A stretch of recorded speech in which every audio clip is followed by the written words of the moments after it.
તો મિત્રો આપણે જઈ રહ્યા છીએ કોહલીમાં રાધનપુર અને મોમાની ગાડીએ જુઓ અને જે આપણે મોનતા હતી હીરું મેઠું પણ લઈ લીધું જુઓ વઠેલી મોનીથી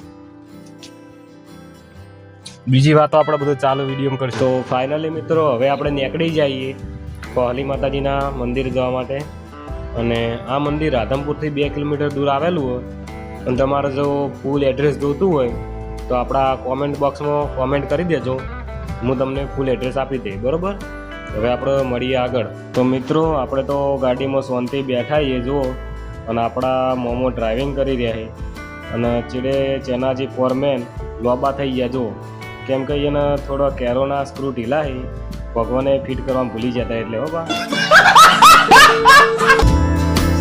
તો મિત્રો આપણે રાધનપુર પહોંચી ગયા છીએ. જો તમને બતાવું, આ મકા રાધનપુર અને આ રાધનપુરથી કંડલા જવાના હાઈવે. જો તમે કોઈ દિવસ આવેલા હોય તો તમને જોઈને અંદાજો આવી ગયો છે. અને આમાં કા રાધનપુર અને આપણે જે કોહલી માતાજીના મંદિરે જવાનું એ હાઈરા હાઈવે પર થઈને જ જવાનું. પણ હાલ આપણે આ ટાફેનો જે શોરૂમ એ કને આવી ગયા, કારણ કે મોમાન થોડું કોમ હતું. આ પડી આપણી ગાડી, અહીંયા બધા નવા ટ્રેક્ટર છે ને એ મળી ટાફેના. જો તમને બતાવું એક આદું, આ જો આ ટ્રેક્ટર નવું પડ્યું મેસી. તો બહારની મકાજી આટલી ઘડા હું અંદર જ બેઠો પણ પછી વિડીયો બનાવવા બહાર આવી ગયો. હા હાઈવે જો.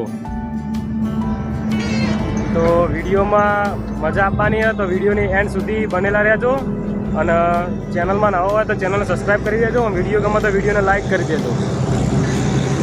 આ જુઓ ટરવા જઈ રહ્યા અને ગાઈસ તડકો પણ એવો પડો જુઓ ખતરનાક, તાપ પણ જબર લાગે. તો હવે મળીએ ડાયરેક્ટ કોહલી માતાજીના મંદિરે.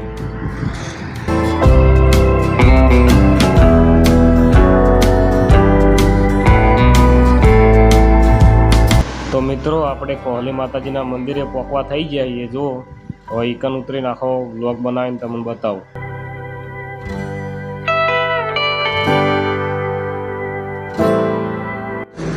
ફાઇનલી મિત્રો આપણે કોહલીમાં પહોંચી ગયા છીએ. જુઓ ગાડી લઈને મોમાન બધા અને આપણા ચેનોજી આ મોમોય અને આ કોહલીમાનું મંદિર જુઓ, તમને અંદરથી બતાવું.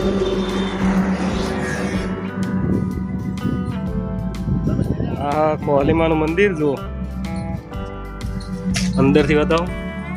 આ કોહલીમાની મૂર્તિ અને આ કોહલીમાની મંદિરના બાજુમાં જ આ જુઓ મેઠાણ ઢગલો.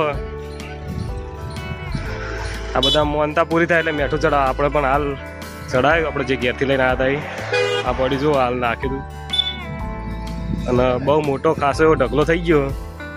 તો એક ફેરા મિત્રો તમને આ ઢગલાની બાજુમાં જઈને બતાવી દઉં કે અહીંયા કેટલું મેઠું ચડાવવામાં આવ્યું જુઓ. અને મિત્રો માનવામાં આવે છે કે આ જે રોડ છે મંદિરના બાજુમાં એ 4 લેયર એટલે કે પહોળો કરવાનો હતો અને તે દિવસે જે રોડ ખાતાના કર્મચારીઓ હોય એ બધાએ ભેગા મળીને રોડથી થોડું દૂર બીજું મંદિર બનાવ્યું અને ત્યાં કોહલી માતાજીને પ્રતિષ્ઠા કરવાનું વિચાર્યું. પરંતુ જ્યારે કોહલી માતાની રજા લેવામાં આવી તો કોહલીમાએ ના પાડી દીધી.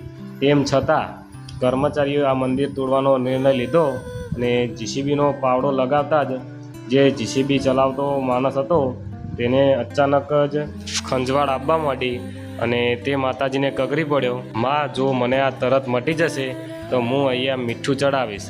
અને તેને તરત જ ત્યાં ખંજવાળ મટી ગઈ અને તે ભાઈએ ત્યાં મીઠું ચડાવ્યું અને ત્યારથી જ બધા લોકો અહીંયા જો ચામડીનો કોઈ પણ રોગ થાય તો ખુશી ખુશી મીઠાની ઠેલીઓ ચડાવવામાં આવે છે. અને હા મિત્રો, મેં પણ એક માનતા માની હતી તો મારી પણ માનતા પૂરી થઈ ગઈ એટલે હું અહીંયા મીઠું ચડાવવા આવી ગયો. અને જો તમારા પણ સગા સંબંધીમાં જો કોઈને ચામડીને લગતો કોઈ પ્રશ્ન હોય તો તમે અહીં માનતા મનાવજો અને પૂરું થઈ જાય તો અહીંયા દર્શન કરવા અને જે માનતા માની હોય એ પૂરી કરવા જરૂરથી આવજો. તો હવે મિત્રો આપણે નીકળી ગયા છીએ આપણા ઘરની તરફ. તમે જોઈ શકો છો મિત્રો, તમે જોઈ શકો છો કે રાધનપુરમાં ખેતરમાં પણ કેટલું પાણી ભરેલું છે. અહીં કાળી માટી હોવાના કારણે આ ખેતર પાણીનું શોષણ કરી શકતા નથી. જુઓ.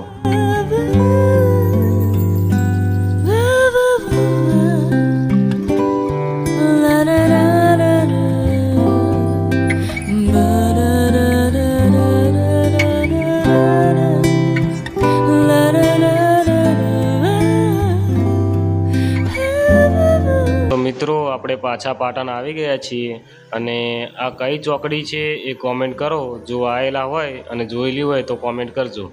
તો ફાઇનલી મિત્રો આપણે કોહલી માતાજીના મંદિરે જઈને પાછા ઘરે આવી ગયા છીએ અને આ કોહલી માતાજીના મંદિરે ચામડીને લગતા કોઈ પણ રોગ હોય તો આપણે આ કોહલીમાં જો મેઠાની થેલી માનીએ તો મટી જાય. મેં પણ એક માનતા માની હતી તો મને મટી ગયું, એટલે આપણે 5 મેઠાની થેલી માની હતી. તો આજે આપણે જઈને કરી આવ્યા.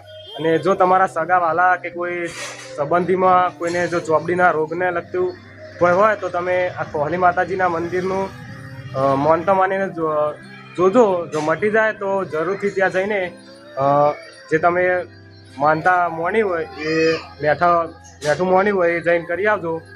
અને આ મંદિર રાધનપુરથી 2 કિલોમીટર દૂર આવેલું હોય તો જરૂરથી જજો. અને આપણે હજી ગુજરાતના તમામ સ્થળો આવા જે હશે પ્રાચીન અને જોવાલાયક સ્થળ હશે તેના બ્લોગ બનાવવાના છે અને તમને બતાવવાના છે. જો વિડીયો ગમતા હોય તો વિડીયોને લાઇક કરી દો, શેર કરી દો અને ચેનલમાં નવા હોય તો ચેનલને સબસ્ક્રાઈબ કરી દો. મળીએ ફરીથી આવા એક નવા બ્લોગ સાથે.